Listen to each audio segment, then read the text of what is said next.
TitleMatchNetwork.com. When did you find out that Bret had punched out Vince? I was there. You were there for that? Yeah. You were in the room when he actually threw the punch? Yep. What are your memories of that? What exactly happened? Take us back. You know, it was just people involved in the match. Were in the room, and Vince and Bret had words, and Bret was actually in the shower when we came in, and they had words, and Bret got dressed and stood up, and punch was thrown, and everybody separated them.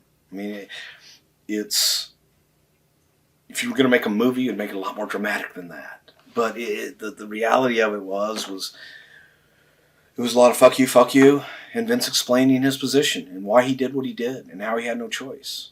And Bret being really angry with why he did what he did, and in Bret's mind, he had no choice than to do what he did. So, you know, the irresistible force meets the immovable object, and they both, in their own mind, were right. In my mind, I happen to agree with Vince. It was what it was, but then, you know, it wasn't as, you know, heard Bulldog's version of it, and I was like, what? You know, it was pretty simple and pretty cut and dry, and nobody else really. It was between Vince and Bret. What was the morale like in the locker room the next night at TV? I know Mick Foley was very upset with what happened. Yeah, Mick went home. Wasn't good because guys didn't understand it. Guys didn't understand why they would take a talent like Bret, who had been loyal and done all these things for the company, and why would you screw Bret? The reality of it was Bret was trying to take something that belonged to the company and take it elsewhere, to our competitor, to help them, to help somebody else. And if people, once that sunk in, they got, hey, you know, the reality is that thank God Vince did what he did. Because otherwise, right now, we would all be glued to the TV wondering what Bret's going to say with our championship on their show. What do you say to people who believe the whole entire Bret and Vince was a huge work at the time? I say you weren't there, and it's conspiracy theories for the same people that you know, where's Jimmy Hoffa? What happened to JFK? How many shots were there? People can come up with conspiracy theories all day long, but the simplicity of it and the reality of it is that you're protecting your business, and you're going to do whatever you can do to protect your business and protect your company and protect everyone that works for you. What are your feelings on Beyond the Mat? Because that took place and that was part of it. That was Bret's documentary, right? Right. Well, that documentary had actually stopped midway through and then picked up when all these contract negotiations were going on. So the story of Bret wasn't interesting enough for them at that point to keep it going. And then when all this, it made for a good documentary, made for a great story.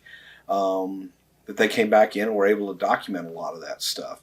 It was what it was.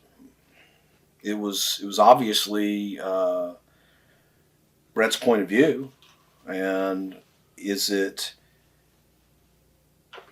right to, you know, again, is it right to only show one side of that story? You know, it just kind of was what it was. Originally, WWE was involved with the project, and they were helping out and allowing them to film behind the scenes. What happened? What was the turning point where Vince said, all right, we got to cut our ties? Well, I don't think Vince said we're going to cut our ties. It was after Montreal that they chose. I mean, they were there in Montreal. Yeah, they shot. Huh. So it was after once Bret left, there was nothing left for them really to shoot. I don't know. I can't tell you one way or another whether or not they contacted Vince for comment after the fact or not.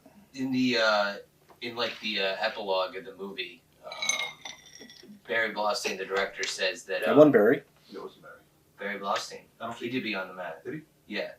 he says that No, he did the one. The other one was The movie. Wrestling Shadows. No. Wrestling with Shadows was A&E. That's probably what you're thinking of right now. I'm thinking of the Bret Hart one. Yeah, that was Wrestling with Shadows. Beyond the Mat was the one where they came. Oh, well, which one we're talking about? The Bret Hart one. He's referring to the one.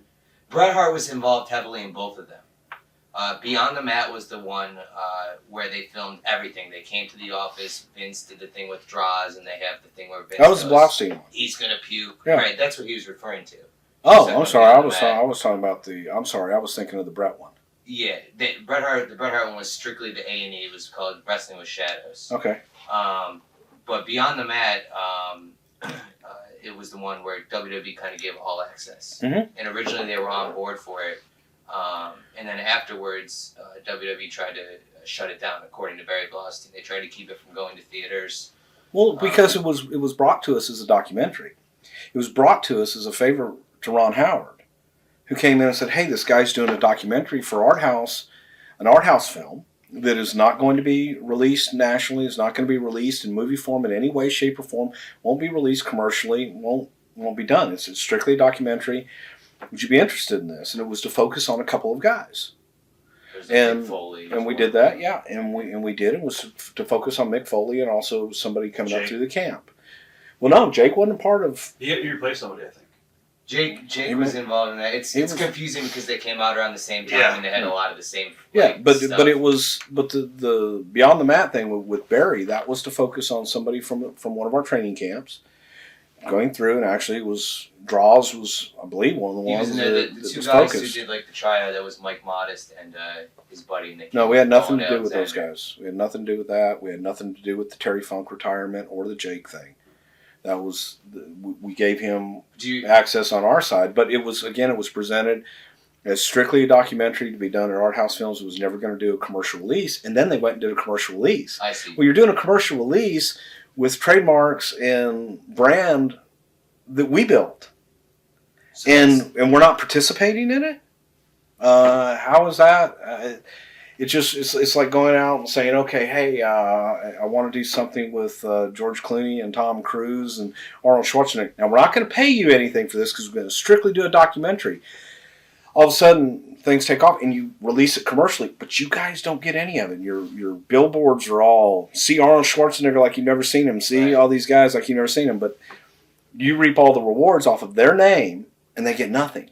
And that's what happened there. That basically they misrepresented it to the WWE. Oh, yeah. And then once you guys became aware, that's when legal got involved. Yeah. What does it say about belts today when the same scenario would seem nowhere near as threatening to a wrestling promotion in 2013? Well, the climate doesn't exist anymore. I mean, what? First of all, I think that in a large part, I think talent's more professional today. But just the climate's different. The climate really doesn't exist. Where are they going to go? Exactly. What are they going to do? What damage would it? And they wouldn't make it out the back door. Right. I don't think that there's. I don't think there's anybody that would do it. Were you surprised when Bret returned to WWE to work a program with Vince? No, because again, I'm hard on Bret when it comes to talking about Montreal because I think he was wrong. Right. I like Bret, and I think Bret's unbelievable talent. I think we'll disagree on this. We choose to disagree. Cool, but the fact of the matter is, Bret's a proud guy, and Vince is a proud guy, and I think deep down they both understand what each other did for the other. So for them to get back together and Vince to welcome him back with open arms doesn't surprise me a bit. For Bret to come back and do that, I think it was a way to give it some closure for him. Favorite memories of Owen Hart? Wow, just being around him. Owen was such a fun, positive guy. He was just a classic.